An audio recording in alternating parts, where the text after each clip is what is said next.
حضرت عمر رضی اللہ عنہ کو پتہ چلا نا کہ میرے گورنر نے کسی پر جان بوجھ کے ظلم کیا، تو اس گورنر کو بلایا اور کہا متا تعبدتم وقد ولدت امہاتہم احرارا، اور کب سے تم نے لوگوں کو غلام بنانا شروع کر دیا، ان کی ماؤں نے تو انہیں آزاد جنا ہے۔ تو میرے پاس پڑھنے کے لیے آ ہی گیا ہے بچہ، تمہیں اسے مار کٹائی کی ترتیبیں اور اس بہت برا کام۔ سکولوں میں تو آج کل شاید تھوڑا کم ہو گیا ہے مار کٹائی کا ماحول، ہم سے پوچھو نا جس فیملی سے میں ریلیٹڈ ہوں، ہمارے ہاں تو کم پورا ہے۔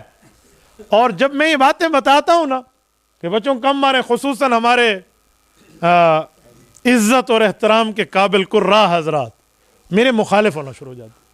مجھے بعض قراء حضرات نے کال کر کے کہا مفتی صاحب آپ کہتے ہیں مت مارے، آپ 1 سال کلاس پڑھاتے ہیں حفظ کی، آپ کو سمجھ آ جاتا۔ میں نے کہا الحمدللہ میں نے 3 سال حفظ کی کلاس پڑھائی ہے، اور میرے پڑھے ہوئے اسکول کے مدرسے کے شاگرد اب مصلح سناتے ہیں۔ اچھا کس زمانے؟ میں نے کہا آسان سی فرج پڑھائی ہم، میں کو کوئی تجربہ کو نہیں، تو سب بیٹھے ہوئے ابا بڑھ کے۔ تو ایسی کئی ترتیبیں خواہ سے مخالف۔ کل مجھے حضرت عطا اللہ شاہ بخاری رحمۃ اللہ تعالیٰ علیہ کے نواسوں نے، نواس مولانا کفیل صاحب نے ملتان سے ایک کلپ بھیجا واٹس ایپ پہ، حضرت مولانا عطا المومن شاہ صاحب بخاری رحمہ اللہ، حضرت عطا اللہ شاہ صاحب کے بیٹے کا، وہ قراء کو سمجھا رہے ہیں کہ بچوں کو مارتے کیوں ہو۔ اور مجھے کہا مجھ سے بھی یہ سنیں، تو میں نے کہا آپ نے یہ مجھے کیسے بھیجا؟ تو کہا ایک اس میں گروپ میں کسی نے 2 بیانات بھیجے، ایک آپ کے اور ایک شاہ جی کے، اور دونوں یہی تھے کہ بچوں کو نہ مارو۔ تو کہا شاہ جی کا تو میں نے کلپ سنا ہوا تھا، آپ کا پورا سن کے شاہ جی والا کلپ آپ کو بھیجا کہ دیکھو ہمارے اکابر بھی یہ کہتے ہوئے آئے ہیں۔ مجھے بہت خوشی ہوئی، میں نے کہا جی دیکھیں۔ تو اس طرح سمجھانے میں بھائی، مجھ سے کوئی قاری صاحب بیعت ہو جائے نا تو میں بیعت میں قاری صاحب سے شرط لگاتا ہوں کہ بھائی اگر ہماری بیعت کرنی ہے، میں نے آپ کو مجبور اور فورس نہیں کیا، شرط یہ ہے کہ بچوں کے مارنے والی ترتیب پہ میں آپ کی نہ دیکھوں، ورنہ آپ جائیں کسی اور سے بیعت کرنے۔ میں آپ کو بتاؤں، میں عین مسجد نبوی میں بیٹھا تھا، حضرت جسے مدرسہ صحاب صفہ کا چبوترا کہتے ہیں، اللہ آپ سب بھائیوں کو مسجد نبوی کی زیارت عطا فرمائے، اللہ آپ کی برکت سے ہمیں بھی لے جائے۔ یقین مانے وہاں بعض اوقات بولنا مشکل ہو جاتا ہے۔ اللہ پاک آپ کو مسجد نبوی لے جائے، میں مسجد نبوی کی بھی ایک 2 باتیں کر دیتا ہوں۔ حضرت مولانا امام صاحب رحمہ اللہ کا ستون ہے نا، نعمان بن ثابت، میں اس ستون پر بیٹھا ہوا تھا مسجد نبوی میں، عین رسول اللہ صلی اللہ علیہ وسلم کی پشت مبارک کی طرف، کیونکہ حضور علیہ السلام کی پشت ہے نا وہ منہ پھر قبلے کو ہو جاتا ہے نا، جیسے قبر مبارک میں اللہ کے رسول کی چہرہ مبارک بھی تو قبلے کی طرف ہے۔ ایک شخص جو گزرا وہ وہاں کا خدام میں کوئی خادم تھا، خادم الحرمین جو ہوتے ہیں نا ان کے خدام الحرمین، وہ جاتے ہوئے واپس آ کر ہو گیا۔ میرے ساتھ مولانا حمزہ ندیم ہیں کراچی سے، وہ بھی بیٹھے تھے، مجھے کہتے ہیں مفتی عبدالوہاب قریشی صاحب خیریت؟ میں نے کہا جی ملاقات ہوئی، تو حضرت آپ کچھ وقت مجھے دیں گے؟ میں نے کہا بھائی میں یہاں وقت سارا اللہ کے رسول کے لیے اور اللہ کے لیے لے کر، نہیں میں کچھ اور آپ کو تحفہ دینا چاہتا ہوں۔ میں نے کہا کیا تحفہ دیں گے؟ تو مجھے کہتے ہیں میں آپ کو سرکار کے بالکل خاص قریب جگہ میں جا کر بٹھانا چاہتا ہوں۔ میں تو بڑا حیران، میں کس جگہ؟ کہتے قدمین مبارک میں، جہاں رسول اللہ صلی اللہ علیہ وسلم قدمین مبارک، واقعی وہ لوگ جاتے ہیں وہاں پر۔ میں نہیں گیا تھا آج سے پہلے، میں نے اسے کہا میں تیار ہوں، مجھے آپ لے جائیں۔ تو کہا اس کے لیے ایک ترتیب رکھنی پڑے گی، میں آپ کے بیانات سنتا رہتا ہوں تو میں آپ کو اپنا استاذ کہتا ہوں، تو استاذ باپ کی جگہ ہوتا ہے نا، روحانی ابا ہوتا ہے۔ میرے افسر کو میں کہوں گا کہ یہ میرا روحانی والد ہے، تو آپ ہاں کر دینا، کیونکہ مجھے اپنے والدین کو وہاں لے جانے کی اجازت ہے اور کسی گیسٹ کو لے جانے کی نہیں۔ میں نے کہا ہاں چلو اتنی بات تو میں کہہ سکوں گا، اسٹوڈنٹ ہے۔ میں نے اسے کہا یہاں بیٹھو میں تمہیں ایک سورۃ فاتحہ پڑھاتا ہوں۔ میں نے سورۃ فاتحہ پڑھائی تاکہ ایک استاذی شاگردی کی ترتیب بن جائے۔ میں نے کہا اب چلے۔ حضرت وہ لے گیا، اللہ اکبر، میں اپنے زندگی کے خوش قسمت ایام کے وہ وقت سمجھتا ہوں۔ باب جبرائیل سے ساتھ اندر گئے تو وہ ان کے شرطے حضرات ٹھہرے تھے، تو اس نے کہا پتہ نہیں اس سے کیا بات کی، میں تھوڑا پیچھے ہی تھا، تو اس نے کہا جی لے آؤ۔ حضرت وہ بندہ لے گیا اور عین قدمین مبارک میں جہاں سے وہ چھوٹا سا دروازہ اور داخلے کا راستہ، ادھر جا کے اس نے مجھے بٹھا دیا، استاد جی آپ یہاں بیٹھے۔ عصر کی نماز کا وقت، آپ کو پتہ ہے وہاں اس عصر کتنے بجے ہوتی ہے؟ وہ عصر میں نے وہیں پڑھی، عصر سے لے کر مغرب تک ایک لمبا وقت ہوتا ہے وہاں کی ترتیب کے اعتبار سے۔ تو عصر سے مغرب تک وہیں، پھر مغرب سے عشاء تک وہیں، عشاء کے بعد وطر وغیرہ پڑھ کے میں وہیں سے گیا 1 دن اور 2 دن. یعنی یہ میری زندگی کے ایک خوش قسمت دنوں کی بات ہے کہ رسالت مآب علیہ الصلوۃ والسلام کی جس جگہ کے قریب ہم بیٹھے ہیں وہاں سے شاید کوئی 1-2 بالشت کی بات ہو، اور اس جگہ اتنا قرب. جو بات میں سمجھانے لگا ہوں وہ میں آپ کو سمجھاتا ہوں. اس موقع پر میں نے وہاں دیکھا اسی جگہ نوافل پڑھنے کے لیے حضرت مولانا جلندری صاحب تشریف لائے، حضرت شیخ الاسلام صاحب وہیں آئے، لیکن میں کسی سے وہاں مسافہ نہیں کیا کہ رسالت مآب علیہ الصلوۃ والسلام کا حیا بھی ہو نا کہ ادھر بیٹھ کے بندہ کالیں سنے اور حال احوال اور یہ وہ. لوگ تو وہاں موبائل نکال کے کہتے ہیں ہاں جی میرا بھائی ہاں سلام پڑھ. میں ذاتی طور پہ اس بات کا قائل ہوں کہ میں وہاں یہ کہتا ہوں بھائی اس طرح میں سلام نہیں پڑھتا، یہ آداب کے خلاف بات ہے.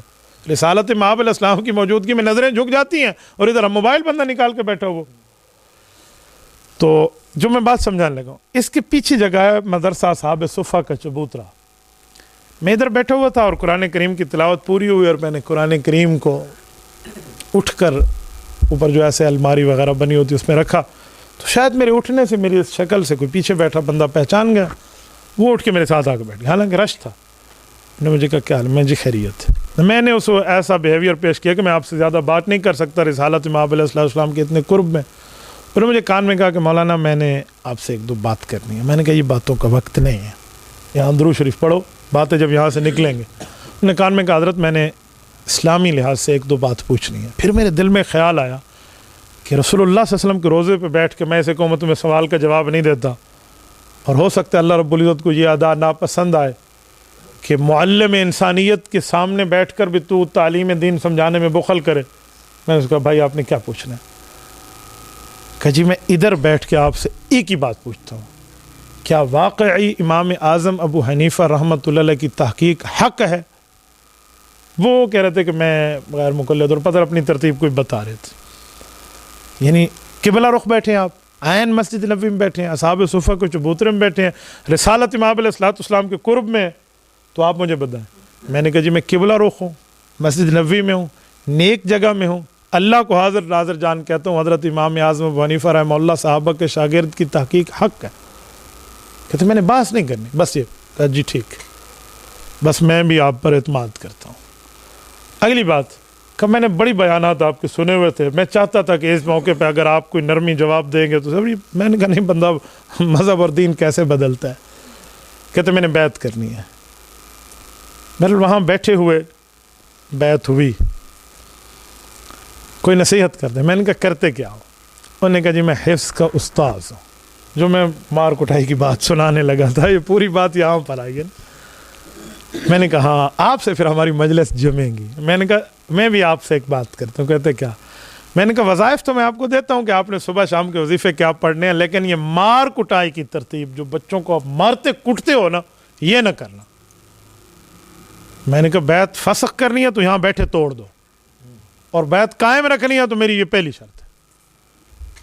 اس نے کہا استاد جی ٹھیک ہے، لیکن مجھے اس پر مطمئن کریں. میں آپ سے پوچھتا ہوں جو میں نہ ماروں، مجھے مارنا پڑتا ہے، اتنا موٹا ڈنڈا سوٹا میں نے رکھا ہوا ہے، نہ ماروں تو بچے حافظ نہیں بنتے. میں نے کہا مجھے بتاؤ حفظ کرنا فرض ہے؟ کہتے ہیں نہیں. میں نے کہا گناہ سے بچنا؟ کہتے جی فرض ہے. تو میں نے کہا آپ گناہ سے نہیں بچ رہے ایک مستحب کی خاطر، کیسے عقل مند ہو آپ؟ مستحب کی خاطر آپ کبیرہ گناہوں میں لگے ہوئے. جی ٹھیک ہے نہ ماریں، صحیح ہو گیا، لیکن استاذ کی مار جہاں پہ لگتی ہے شاگرد کی وہ جگہ جہنم سے پاک ہو جاتی ہے. میں نے کہا گزارا کرو، جس جگہ ہم بیٹھے ہیں اس جگہ کا پاس رکھ لو. یہ کہاں لکھا ہوا ہے مسئلہ؟ میں نے تو اس کو قرآن حدیث میں کہیں نہیں پڑھا بھی استاد ڈنڈا مارے اور شاگرد. اگر یوں ہوتا نا تو پھر استاذ تو جنت کے دروغے ہوئے جہاں مارتے جائیں اور جنت کی ٹکٹیں ملتی جائیں. کس نے تمہیں جھوٹ سکھایا؟ کہتے جی ٹھیک ہو گیا. ایک سوال اور. میں نے کہا جی بتائیں بچے ایسے ہماری عزت نہیں کرتے. میں نے کیوں نہیں کرتے؟ کتنی تنخواہ ہے آپ کی؟ جی اتنی ہے. میں نے کہا پورے مہینے کی تنخواہ میں 150 روپے نکالو اور اتنی ٹافیاں لے کر رکھ دو. روزانہ 2 ٹافیاں، ایک ٹافیاں بچوں کو دیتے جاؤ. آپ کا انس ان سے بڑھے گا کیسے نہیں؟ 150 روپیہ اللہ دیتا ہے کو موت پہنچی ہے تو استاذ ہیں. تو میں نے کہا بچوں سے انس بناؤ تعلق. میں نے یوں سمجھا. انہوں نے کہا یہ بھی ٹھیک ہو گیا. ایک بات اور، میں یوں پوچھتا گیا، میں بتاتا گیا نا. آخر میں مجھے کہتا ہے کہ بچے کو مارنے میں کوئی وجہ کیا میں نے کہا بھائی ہمیں ہمارے علماء کرام بتاتے ہیں کہ مظلوم اور نابالغ مظلوم کل قیامت میں اس کا وکیل اللہ کا رسول ہوگا، اور اگر رسالت مآب علیہ السلام ان کے وکیل بن کے آئے اور کوئی مائی کا لال وہ عزت رکھتا ہے کہ حضور کے مقابلے میں کیس جیت کے دکھائے تو یوں نہ کرنا، کہتے ٹھیک ہو گیا۔ بہرحال اس سے میری یہ ساری باتیں ہیں، تو میں یہ اس لیے سنا رہا ہوں کہ اس معاملے میں بندہ نرمی کرے۔ یہ جو مارنے کتنے ہمارے مدارس بدنام ہوئے، پنکھے سے الٹا لٹکا کے قرآن مارا ہے اور بچے شہید ہو گئے ہیں، تو اس پہ تو خوش ہوئے، میں 10 بچوں کو حافظ بنا دیا۔ اور یہ جو حال ہے کہ جن بچوں نے تمہاری وجہ سے، میں ایک بندے کو ایسے جانتا ہوں، اس کا بچہ اسکول کا مدرسے کا اسٹوڈنٹ ہے اور وہ احدن ابدن انا کا جوڑ پڑھ رہا ہے استاد سے نورانی قاعدے میں، اور بچے کو جوڑ نہیں آیا، استاد نے چلتا ہوا ایک وہ کیڑا جسے ہم سرائکی میں کہتے ہیں ٹنوڑ، ہاں مکوڑا، یہ اٹھا کر اس کے منہ میں ڈال دیا۔ ظالم انسان، یہ استاذ کہلانے کے قابل ہے؟ اس طرح کی مار اور ڈانٹ ٹپٹ اور کیا سے کیا معاملات میں یاد رکھو، نابالغ کا حق آپ نے کھا لیا، اور نابالغ معاف بھی کر لے تو معاف نہیں ہوتا۔ کیوں؟ فَإِنَّهُ لَا يَمْلِكُ شَيْئًا، اس کا ابھی کوئی اختیار نہیں ہے۔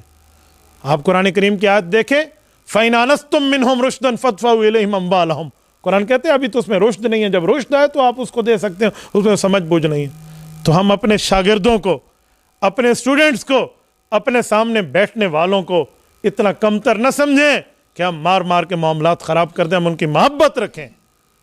اور پھر مار ایک صورت میں تھوڑی بہت کی گنجائش ہے کہ ہاں اس کے ماں باپ آپ کو اجازت دے دیں کہ آپ تھوڑی بہت ڈانٹ ڈپٹ کر سکتے ہیں۔ ڈانٹ ڈپٹ اور ہوتی ہے اور مارنا اور ہوتا ہے، پھر یہ اور بات ہے۔ اور وہ بھی کب، کس عمر میں؟ نماز کے بارے میں کہا گیا ماں باپ کو کہ وَضْرِبُوهُمْ عَلَيَّ وَهُمْ أَبْنَاءُ 10 10 سال کا بچہ ہو تو ماں باپ مار سکتے ہیں نماز نہ پڑھنے پر۔ ماں باپ نے اجازت نہیں دی اور قاری صاحب دے مار اور 4:30 پہ لگے ہوئے ہیں، تو یوں نہیں ہونا چاہیے۔ تو میں آپ حضرات سے بھی یہ التماس کر کے اس پروگرام کو پورا کر رہا ہوں کہ محبت اور پیار سے اور طلبہ کے لیے دعا سے اور ان کے لیے ہاتھ اٹھا کے للہیت گڑ گڑانے اور آہوزاری سے اللہ سے مانگ کے ہم اس معاشرے میں اچھے سے اچھے قوم کو نئے معمار دے سکتے ہیں۔